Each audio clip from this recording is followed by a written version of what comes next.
Global Bharat news पर एक बार फिर से लेकर हाजिर हैं भारत और पाकिस्तान के बीच बढ़ते हुए तनाव की ताज़ा खबरें।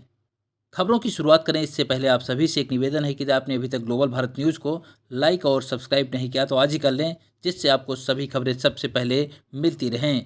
चलिए देर न करते हुए रुक करते हैं आज की पहली बड़ी खबर। देखिए, पहली बड़ी खबर भारत पाकिस्तान के बीच चल रही जंग को लेकर आ रही है। जम्मू कश्मीर से लेकर गुजरात, राजस्थान, पंजाब तक 20 से भी ज्यादा जगहों पर पाकिस्तान ने बीती रात भी ड्रोन अटैक किया। पंजाब के फिरोजपुर में तो कुछ परिवार के लोग भी झुलस गए। हालांकि जवाब में हमारी इंडियन आर्मी ने भी पाकिस्तान के सभी हमलों को नाकाम कर दिया। और इस बीच अमेरिकी राष्ट्रपति डोनाल्ड ट्रंप भी बोले कि दोनों देश तनाव कम करें। बीती रात भी जम्मू कश्मीर, पंजाब के कई शहरों में लगातार धमाके होते रहे। पाकिस्तान को भारतीय सेना ने भी मुंह तोड़ जवाब दिया। और देखिए, पाकिस्तान के रक्षा मंत्री ने भी एक घटिया बयान देते हुए कहा कि अब तो जंग होना तय है, हमारे पास विकल्प नहीं बचा है। और खबर है कि IMF ने भी पाकिस्तान को इस कंट्रोवर्सी के टाइम पर 20,000 करोड़ रुपए का पैकेज दिया, जो कि सरासर गलत है, क्योंकि भारत ने पहले ही IMF को आगाह किया था कि अपने भीतर जाकर सोच समझकर डिसीजन ले, क्योंकि पाकिस्तान को लोन या राहत पैकेज देने से आतंकवाद फैलाता है पाकिस्तान, उन पैसों का गलत इस्तेमाल करता है। उसके बावजूद IMF ने अंतर्राष्ट्रीय लेवल पर एक बहुत ही बड़ा गलत फैसला लिया है। और वह देखिए, इधर हमारे देश की इंडियन आर्मी की कर्नल सोफिया का कहना है कि पाकिस्तान नागरिकों को ढाल बना रहा है। पाकिस्तान ने 400 से ज्यादा तुर्की के ड्रोन दागे और अपने एयर स्पेस में यात्री विमान उड़ने दिए ताकि भारत जवाबी हमला ना करे। देखिए, डरपोक पाकिस्तान अब वहां के नागरिकों की आड़ में उनको ढाल बना रहा है। और दोस्तों, इस जंगी माहौल के बीच हमारे देश में अब सरकार की तरफ से भी कुछ और बड़े फैसले लिए गए। देखिए, गृह मंत्रालय का बड़ा कदम, देश के सभी राज्यों को एक स्पेशल चिट्ठी भेजी और कहा कि इमरजेंसी के हालात के लिए तैयार रहें। देश के सभी राज्यों ने आपातकालीन उपायों, संसाधन और उच्च स्तरीय सुरक्षा समीक्षा के साथ अपनी तैयारियां भी तेज की। गृह मंत्रालय ने राज्यों को अपनी आपातकालीन शक्तियों का इस्तेमाल करने का भी निर्देश दिया। इधर हमारे देश के प्रधानमंत्री नरेंद्र मोदी ने भी सशस्त्र बलों के पूर्व अधिकारियों के साथ बातचीत की और मौजूदा हालात और आगे की रणनीतिक तैयारियों पर चर्चा की। पाकिस्तान से तनाव के बीच PM मोदी के आवास पर यह बड़ी बैठक हुई, जिसमें तीनों पूर्व सेना प्रमुखों के साथ प्रधानमंत्री ने लंबी चर्चा भी की। और PM आवास पर हुई इस हाई लेवल मीटिंग में पाकिस्तान के खिलाफ अगली रणनीति तय हुई। और एक बड़ी खबर देखिए, ऑपरेशन सिंदूर के बाद अब भारत सरकार ने एक और बड़ा कदम उठाया है। आर्मी चीफ को मिली टेरिटोरियल सेना बुलाने की भी छूट। देश के रक्षा मंत्रालय ने भारतीय सेना प्रमुख को भी अब ये विशेष अधिकार दे दिया कि वे जरूरत पड़ने पर अब जवानों को तुरंत सेवा में बुला सकते हैं। भारत पाकिस्तान तनाव के बीच सरकार ने एक और आदेश दिया। स्वास्थ्य मंत्रालय और एम्स के सभी डॉक्टर्स और अधिकारियों की छुट्टियां भी रद्द कर दी गई है। और भारत पाक तनातनी के बीच बिहार में भी डॉक्टरों की क्विक रिस्पॉन्स टीम गठन करने के निर्देश दिए। ब्लैकआउट के लिए भी तैयारियां हुई। वार से जुड़ी दूसरी बड़ी खबर, क्या है पाकिस्तान की फतेह 2 मिसाइल की रेंज भारतीय मिसाइलों की तुलना में कितनी कमजोर।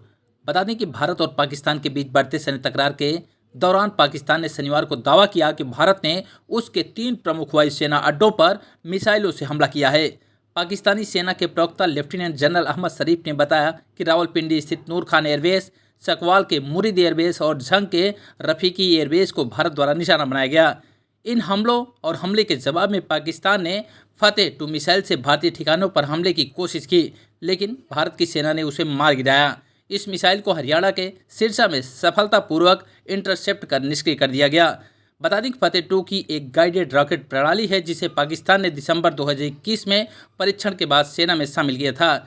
यह फतेह 1 का उन्नत संस्करण है। चलिए अगली बड़ी खबर देखिए, अमेज़न, फ्लिपकार्ट समेत देश के 13 ई-कॉमर्स कंपनियों पर भी CCPA ने एक्शन लिया। भारत पाक तनाव के बीच वॉकी टॉकी की अवैध बिक्री के लिए नोटिस भेजा और इस मामले में अब गाइडलाइंस भी लाएगी अथॉरिटी, क्योंकि अभी भारत पाकिस्तान के बीच जंग के हालात चल रहे हैं। और इसके मद्देनजर CCPA यानी सेंट्रल कंज्यूमर प्रोटेक्शन अथॉरिटी ने देश की अमेज़न, फ्लिपकार्ट जैसी 13 ई-कॉमर्स कंपनियों को नोटिस दिया। कहा कि हर किसी को वॉकी टॉकी जैसे डिवाइस अवैध रूप से बिक्री के लिए ना बेचें ऐसा। और सोशल मीडिया पर भी सरकार ने एक बड़ा एक्शन लेते हुए मेटा यानी फेसबुक, इंस्टाग्राम और ट्विटर पर फेक न्यूज रोकने के लिए अब दबाव बनाया। सरकार ने रोजाना 1000 से ज्यादा पोस्ट डिलीट करने के निर्देश दिए। और अभी एक दिन पहले भी आपको पता होगा 8000 ट्विटर अकाउंट बंद करने का आदेश भी दिया था, क्योंकि कई असामाजिक तत्व जो हैं गलत भ्रामक जानकारियां फैलाते हैं सोशल मीडिया की पोस्ट के माध्यम से, तो इसलिए सरकार अब ये एक्शन भी ले रही है। वहीं अभी देश के 6 राज्यों के 19 जिलों में स्कूल भी बंद कर दिए गए हैं। दिल्ली में ऑनलाइन क्लास शुरू हुई। भारत पाकिस्तान तनाव के चलते ये फैसला लिया गया। वो 6 राज्य कौन कौन से आप देख सकते हैं, पंजाब, राजस्थान, जम्मू कश्मीर, लद्दाख, हरियाणा और चंडीगढ़ में कब से कब तक स्कूल बंद रहेंगे, इसकी तारीखों की जानकारी भी आप देख सकते हैं। और इस बीच दोस्तों, ICAI ने भी CA यानी चार्टर्ड अकाउंटेंट की तीनों परीक्षाएं स्थगित कर दी हैं, जबकि आज से ये एग्जाम होने थे। बोर्ड ने कहा कि देश में तनावपूर्ण स्थिति को देखते हुए अभी फिलहाल ये परीक्षा नहीं होगी। 9, 11, 14 मई को ये एग्जाम थे, लेकिन कैंसिल हो चुके हैं। और अभी सरकार ने 7 राज्यों में 28 एयरपोर्ट्स को भी 15 मई तक बंद रखने के आदेश दे दिए हैं। और देखिए, भारत पाकिस्तान के तनावी माहौल के बीच हमारे देश के कृषि मंत्री शिवराज सिंह चौहान ने कहा कि देश में खाद्यान्न की कोई कमी नहीं है। गेहूं का स्टॉक पर्याप्त है, दाल, चावल, फल, सब्जियां सभी पर्याप्त हैं। तो भले ही पाकिस्तान के साथ युद्ध की स्थिति आ जाए, ऐसा नहीं कि देश में कोई भूखे मरने लग जाएगा। कृषि मंत्री ने लोगों को सांत्वना देते हुए हर चीज के पर्याप्त भंडार की जानकारी भी दी। और देश में कुछ ऐसी बातें भी चल रही थी कि पेट्रोल डीजल का स्टॉक खत्म होने वाला है। तो भारत पाक तनाव के बीच इंडियन ऑयल ने भी बड़ा बयान दिया, कहा कि घबराएं नहीं, देश में पर्याप्त है पेट्रोल डीजल का स्टॉक भी है। वहीं अभी सोशल मीडिया पर कुछ फेक न्यूज ऐसी चल रही है, एटीएम बंद होने की खबरें, वो भी फर्जी निकली। बैंकों का भी कहना है कि उनके पास कैश भरपूर है, पैसों की भी कोई कमी नहीं है। एसबीआई, पीएनबी समेत सभी बैंकों ने कहा कि एटीएम और डिजिटल सेवाएं पूरी तरह से चालू हैं, अफवाहों पर ध्यान ना दें। और एक बड़ी खबर यह है दोस्तों कि देश के लाखों गाड़ी मालिकों को आज दिक्कत हो सकती है, क्योंकि पेट्रोल पंप पर यूपीआई पेमेंट को लेकर कुछ साइबर फ्रॉड के मामले सामने आ रहे हैं। तो अब पेट्रोल पंप संचालक मालिक जो है वो कह रहे हैं कि कुछ दिनों तक, जब तक ये भारत पाक का तनाव का माहौल चला, तब तक वो पेट्रोल पंपों पर यूपीआई के जरिए या डेबिट क्रेडिट कार्ड के जरिए ऑनलाइन पेमेंट नहीं लेंगे, क्योंकि साइबर क्राइम के जरिए ये पेमेंट पाकिस्तानियों के पास जा रहा है। तो ऐसे भी मीडिया रिपोर्ट्स चल रही है कि आज से ही पेट्रोल पंप पर अधिकतर जगहों पर यूपीआई पेमेंट लेने से हो सकता है पेट्रोल पंप संचालक मना कर दें। तो ये दिक्कत आ सकती है, आप कैश भी साथ में लेकर जाएं, ठीक है ना।